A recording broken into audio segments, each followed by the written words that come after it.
My name is Abhinav Chikoti, and I am interviewing Mr. Pollock on March 22nd, 2017. Thank you so much for coming today and telling me your wonderful stories. You're welcome. How are you connected with the local community? Well, I was actually born here in 1958, and my father was a doctor at the hospital. And then we were away for, I think, 8 years, and I came back and started 4th grade here. So I've been here since 4th grade on, but I was actually born here. What is your most favorite memory of your life in this community? Well, I have a lot of them, but one of them is when my friends and I would hike up to Natty Bumppo's Cave, which is on the east side of the lake, and we would go up there. And I remember one time we hiked up and we hadn't gone into the cave yet. We sat to eat our lunches, and I dropped my can of soda before it was open, and it rolled way down the hill, and I had to go chase it. And then when I got to where I thought it had stopped, there was about 40 or 50 cans there because somebody had been having a party there. So I had to look around for a while to find my can of soda. But then we went up and we hiked into the cave, climbed up into the cave, and it's a really cool cave. You should go there sometime, Abby, if you haven't been there. It's really fun.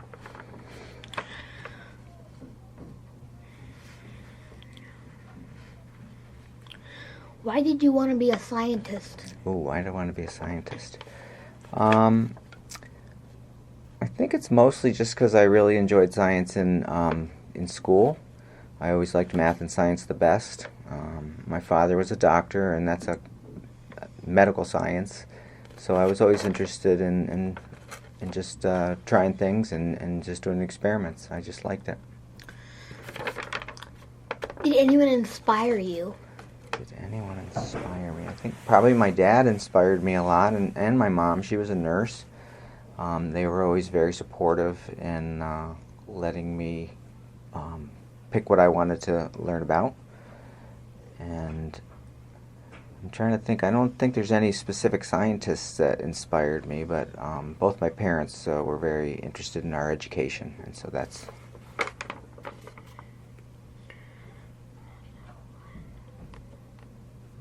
What is your favorite pastime? Oh, my favorite pastime.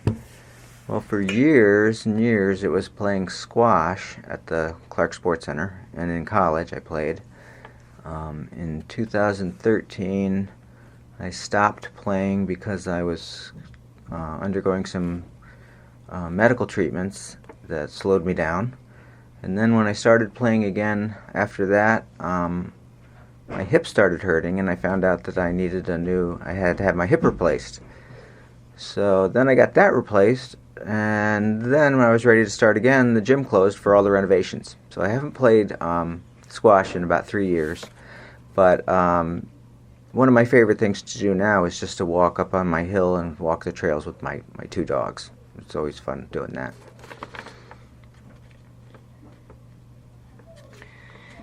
Can you tell me more about your education from elementary to college? Sure.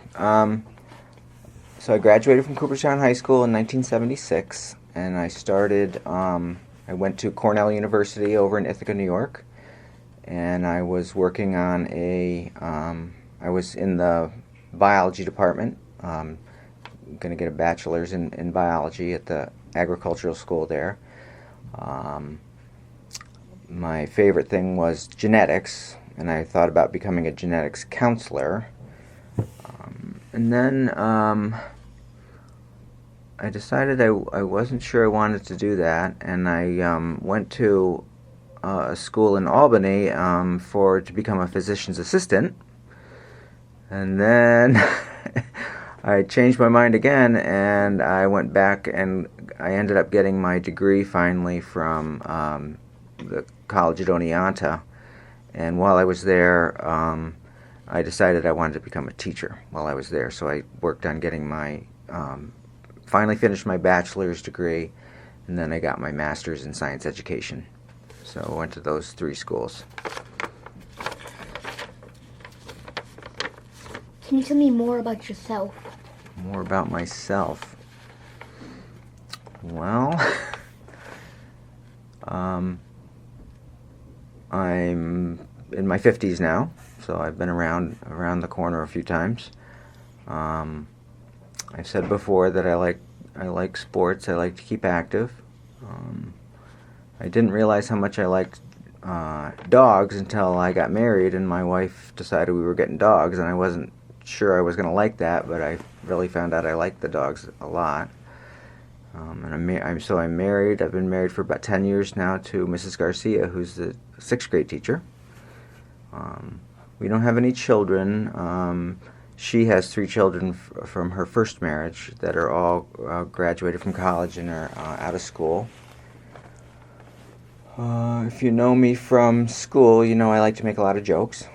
I like to keep kids entertained with keep them off guard with my little jokes. And mostly right now, I like staying at home with my wife and my dogs, and I'm waiting for the gym to reopen to do that.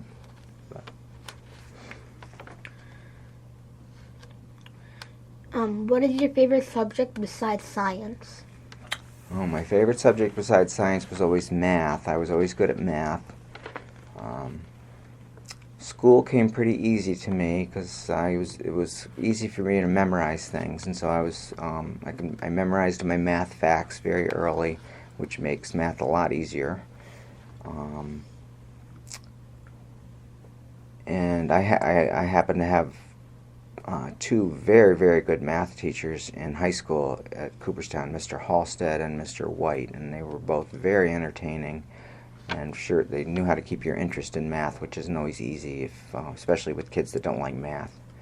But I always enjoyed the rule. Math was good for me because I liked the rules. I could learn the rules, and if you follow the rules, you're almost always going to get the right answer. So. Why is it your favorite subject? Why is math your favorite subject besides science? Mostly because of what I just said. It has very specific rules, and if you know those rules and you follow them along, you pretty much can always get the right answer. And so that it was pretty much easy for me. And I'm just fascinated by numbers in general. I have a book called The Dictionary of Numbers, which has interesting facts about just about any number you want. And I don't know, I was always adding numbers in my head. I've learned how to use math to make some pictures called spiralaterals, where you use different length lines, and you keep turning the paper after each time you draw a line. If you turn it 90 degrees each time you draw a line, you eventually get back to the beginning and you get a really cool picture out of it. And it's called a spiralateral, they're called. Have you ever told the kids you teach about the lake? Have I ever told the kids I teach about the lake? Mm-hmm. I don't know if I've actually told them, but you know from being at science camp with me that we go out on the lake trip where we go out on the barge and learn about the lake ecology. And one of the things, I actually work for the field station sometimes, so I'm not working right at the lake, I'm working up on the hills above the lake, and that's part of the lake watershed, and that's another important part of lake ecology, is the water coming from above the hills down into the lake. How does that affect the lake? And I took a really good course in college with Dr. Harmon, who's the director of this biological field station.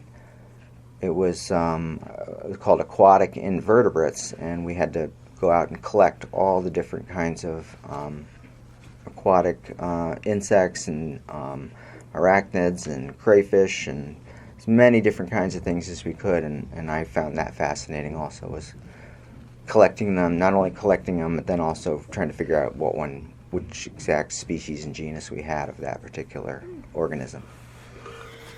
Have you ever led experiments that are related to the lake? Experience that mostly, like I said, I do when I go to schools. one of the things I always do in the springtime. Did you run out of time?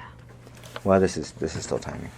One of the things I like to do is I will go. I can't always take a classroom to a lake or a pond, so what I do is I go collect creatures from all different areas in the like rivers, ponds, streams, and the lake, and I collect those and I bring them to the school, and so I teach the kids about the different kinds of life that they probably never saw, just because a lot of them live underwater. Or they see them as adults, like a dragonfly. Everybody's seen an adult dragonfly, but not everybody's seen a dragonfly nymph, which spends most of its life underwater. So.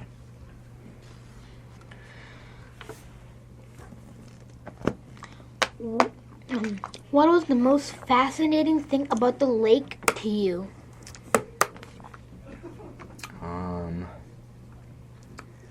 Well, our lake is a very special lake.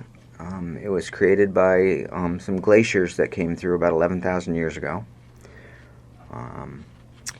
and so it's a very steep-sided lake, so that it's in many ways like a bathtub, and it's deep enough that we have a layer of cold water at the bottom of the lake and a layer of warm water above that.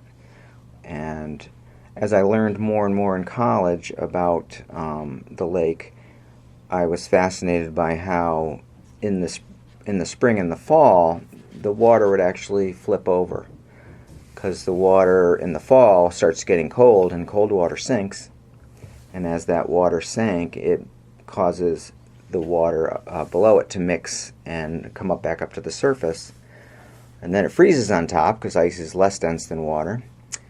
And then in the springtime, that ice melts, and that's cold, and so it sinks down and it turns over the water again. And that's one of the ways that the lake is always remixing its nutrients and getting nutrients to all different levels. And I had never learned that until I went to college and learned about our lake here. So going to Suco was the State University at Oneonta was a great way to learn about the lake, and I had some very, very good teachers there. What was the most surprising thing about the lake that happened to you? Most surprising thing? Well, I certainly liked swimming in it when I was a kid. I